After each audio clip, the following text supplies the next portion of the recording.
Hi, it is Tuesday evening. I'm going to still count this as day 7 of my illness, even though I feel pretty much back to normal. There's just two symptoms that won't go away, or I should say, one symptom that won't go away and one symptom that came back.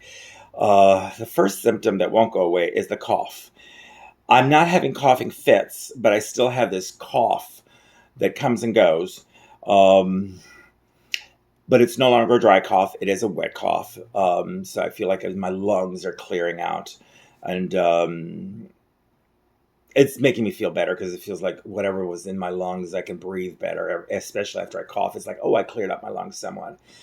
And then, I developed diarrhea during my illness, and it went away yesterday. I was so grateful. It's back. Not fun. Not horrendous. I can live with it, but still not fun. I was just like, oh, damn, it came back. But other than that, I don't have a headache anymore. I can breathe. I feel fine, except for those two things that remind me something's still wrong with me. I don't have the test results back. I should be getting them back. They said 3 to 5 days. Took the test Saturday. So that means probably the soonest would probably be tomorrow, if not up to Friday. If I come out negative on this test, all I can think of is, what the hell have I been sick with? Because, yeah, what the hell have I been sick with? I was talking to my mom, and she was commenting that in a weird way, she hopes it was COVID-19 that I got, because now that I'm recovered, or pretty much almost recovered, I will have some immunity. Who knows how long it will last? But at least I don't have to worry about getting the disease, because it means I had it and I've overcome it. So it's in a weird way, kind of like a relief, because I don't have that. Oh, what if I get it? So we shall see what the test results say. Um, there you have it. Cases in Dallas, not good. We're still in the 300s every day. We did have, as the state of Texas today, the most new cases of coronavirus than any other state in the union. For today's figures, the amount of people that was reported that got tested, and the report came out, we exceeded every other state in the union. And as far as Dallas County goes, we're now ahead of Houston in the number of deaths due to disease. Not the number of cases, but the number of deaths. But nobody's doing anything about it, so we're just going to have to live with this joy. That basically, Trump today made even the comment that testing should be stopped. That way we wouldn't have any more new coronavirus cases. Which is so ridiculous. I mean, the disease is spreading. My experience, as you guys know, who've been watching this on Friday, when I went to 3 different locations that were out of tests, basically the figures we're getting in Dallas aren't totally realistic, because if you can't get the test, or there's only X amount of tests given per day, there's always going to be a subset that's going to come out positive. But if you don't give more tests, there's no idea how much it's increasing. So it'll be this drumbeat of a number that's going to continue if there's the same amount of tests given per day. They did mention today on the news that they might up the amount of tests available, so that my experience of running around trying to get tested and not having any luck, and apparently other people have had that experience now too.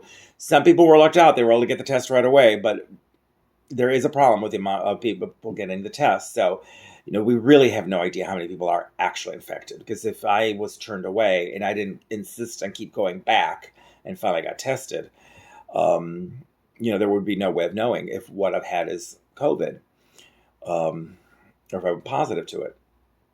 Anyway, but yeah, it's interesting about our president. And the other thing that it became very apparent in the last few days with the president is, he misspoke again, but he keeps misspeaking. But now I don't know how to describe it. He talked about the AIDS vaccine. There is no AIDS vaccine. And then he was giving that commencement speech and had to use both hands to be able to lift a glass of water, take a sip.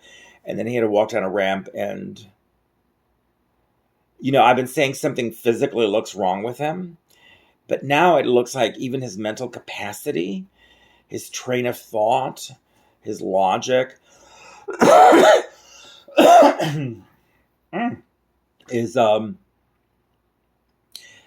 he's not all there. There's just something about him that just Something's wrong with him. I mean, and of course, nobody's going to say anything of the people who are surrounding him. So, but it's becoming more and more evident as you see the president as of late that something is just wrong with him.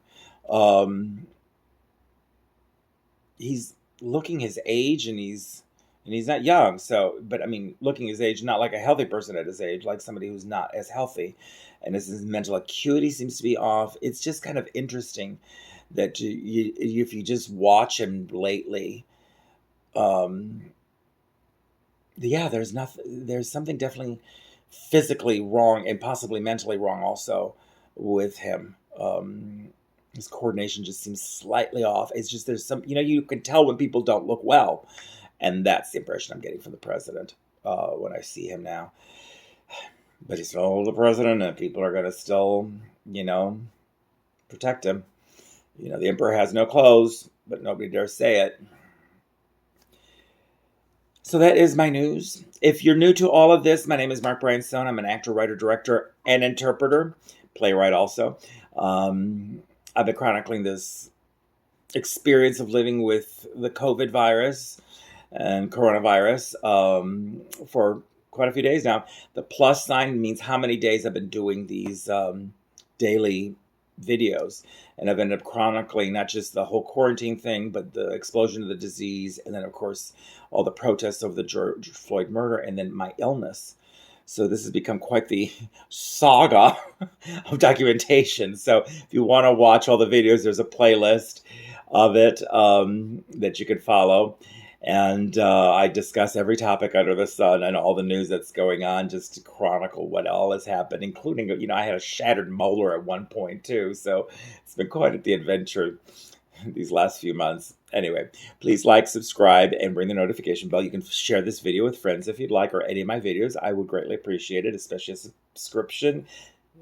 I'm almost at 60 subscribers. I'd love to hit 60. I'm one person away, 1% shy of that number. And I hope you have a good evening. And if you don't watch this tonight, and you watch it tomorrow during the morning or the afternoon, have a good morning or a good afternoon. And we'll talk soon. Bye.